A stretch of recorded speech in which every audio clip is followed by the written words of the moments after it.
அவசரமாக என்கவுண்டர் அப்படிங்கிற பேரில் வந்து ஒரு மனிதனுடைய உயிரை படிக்க வேண்டிய அவசியம் என்ன?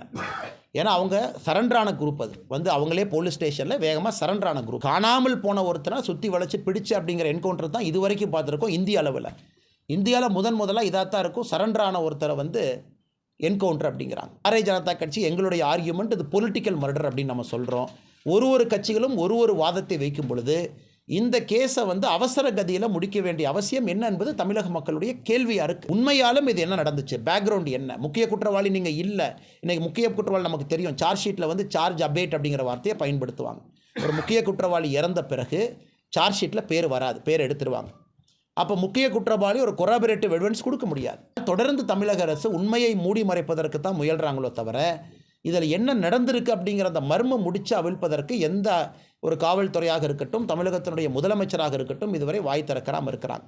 அதிலும் குறிப்பாக நம்முடைய முகநூல் பக்கத்தில் கூட நாம் எழுதியிருக்கோம், ட்விட்டர் பக்கத்தில் கூட எழுதியிருக்கோம். குறிப்பாக இந்த 3 முக்கிய குற்றவாளிகள் நீங்கள் பார்க்கலாம். அருள் என்பவர், கலை ஸ்ரீனிவாசன் என்பவர், சதீஷ் என்பவர், இந்த 3 குற்றவாளிகள் நீங்கள் பார்க்கலாம். இவர்கள் எல்லோருமே முக்கிய குற்றவாளிகள். குறிப்பாக இன்றைக்கி தமிழக காவல்துறை வந்து வீடியோ வெளியிட்டிருக்கிறாங்க. அந்த குற்றவாளிகள் வந்து வந்த அந்த வண்டி எத்தனை மணிக்கு வந்தாங்க, யார் வந்தாங்க, எல்லாமே வெளியிட்டிருக்கிறாங்க. அவசரமாக என்கவுண்டர் அப்படிங்கிற பேரில் வந்து ஒரு மனிதனுடைய உயிரை படிக்க வேண்டிய அவசியம் என்ன? ஏன்னா அவங்க சரண்டரான குரூப், அது வந்து அவங்களே போலீஸ் ஸ்டேஷனில் வேகமாக சரண்டரான குரூப்பு. சரண்டரான குரூப்பு எப்படி தப்பியோட முயற்சிப்பான்? இது ஒரு லாஜிக்கலான கேள்வி. யாராவது காணாமல் போன ஒருத்தனை சுற்றி வளைச்சி பிடிச்சு அப்படிங்கிற என்கவுண்டர் தான் இது வரைக்கும் பார்த்துருக்கோம் இந்திய அளவில்.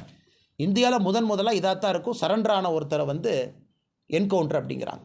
அதை தாண்டி 2வது மிக முக்கியமானது, காலையில் வந்து வெப்பன் டம்ப்பு, வெப்பன் எங்கே ஒழிச்சு வச்சுருக்கிறாங்க கண்டுபிடிக்க போனோம், அங்கே துப்பாக்கி எடுத்து எங்களை சுட்டாங்கன்னா துப்பாக்கி எங்கே இருந்து வந்துச்சு 2வது. 3வது அதிகாலையில் செல்ல வேண்டிய காரணம் என்ன? நாங்கள் வந்து யாரையும் டிஃபெண்ட் பண்ணல, கடுமையான நடவடிக்கை எடுக்க வேண்டும் என்று வலியுறுத்தக்கூடிய ஒரு கட்சி பாரதிய ஜனதா கட்சி. சட்டம் ஒழுங்கில் சமரசம் இல்லாத ஒரு கட்சி இருந்தும் கூட ஒரு பக்கம் திமுகவினுடைய புள்ளிகளாக இருக்கக்கூடிய முக்கிய குற்றவாளிகள் இருக்கிறாங்க. அதையும் நம்ம புகைப்படத்தை நம்ம காட்டியிருக்கோம். இன்னொரு பக்கம் காலங்காலத்தில் நேரமே என்கவுண்டர் அப்படிங்கிற வார்த்தையை பயன்படுத்த வேண்டிய அவசியம் என்ன? ஸோ தமிழக அரசு முறையான திசையில் தான் கொண்டு போகிறாங்களா, இல்லை இதையும் வந்து திருவேங்கடம் இறந்துட்டார், ரைட், ஓகே, இப்போ திருவேங்கடம் சொல்கிற கன்ஃபெஷன் ஸ்டேட்மெண்ட்டில் என்ன சொல்லியிருக்காரு, அதை வச்சு கேஸ் முடிய போதா? ஏன்னா இது போன்ற கேஸுகளில் முக்கியமாக ஒரு நீதிமன்றத்திற்கு போகும் பொழுது அந்த கேஸினுடைய உண்மை முகம் நமக்கு தெரியும். குறிப்பாக இது போன்ற கேஸ், ஏன்னா ஒரு பக்கம் கேங் வார்னு தமிழக அரசே பயன்படுத்துகிறாங்க, காவல்துறை பயன்படுத்துகிறாங்க. இன்னொரு பக்கம் வேறு ஏதோ கேஸுக்கு சம்மந்தமான பஞ்சாயத்து டீலிங்கிறாங்க. பாரதிய ஜனதா கட்சி எங்களுடைய ஆர்கியூமெண்ட் இது பொலிட்டிக்கல் மர்டர் அப்படின்னு நம்ம சொல்கிறோம். ஒரு கட்சிகளும் ஒரு வாதத்தை வைக்கும் பொழுது இந்த கேஸை வந்து அவசர கதியில் முடிக்க வேண்டிய அவசியம் என்ன என்பது தமிழக மக்களுடைய கேள்வியாக இருக்குது. அதனால் இன்றைக்கி வந்து நாங்கள் வீடியோ ஃபுட்டேஜ் ரிலீஸ் பண்ணிட்டோம், அதை பண்ணிட்டோம் என்று சொல்வதை விட உண்மையாலும் இது என்ன நடந்துச்சு, பேக்ரவுண்ட் என்ன, முக்கிய குற்றவாளி நீங்கள் இல்லை. இன்றைக்கி முக்கிய குற்றவாளி நமக்கு தெரியும், சார்ஜ் ஷீட்டில் வந்து சார்ஜ் அபேட் அப்படிங்கிற வார்த்தையை பயன்படுத்துவாங்க. ஒரு முக்கிய குற்றவாளி இறந்த பிறகு சார்ஜ் ஷீட்டில் பேர் வராது, பேர் எடுத்துருவாங்க.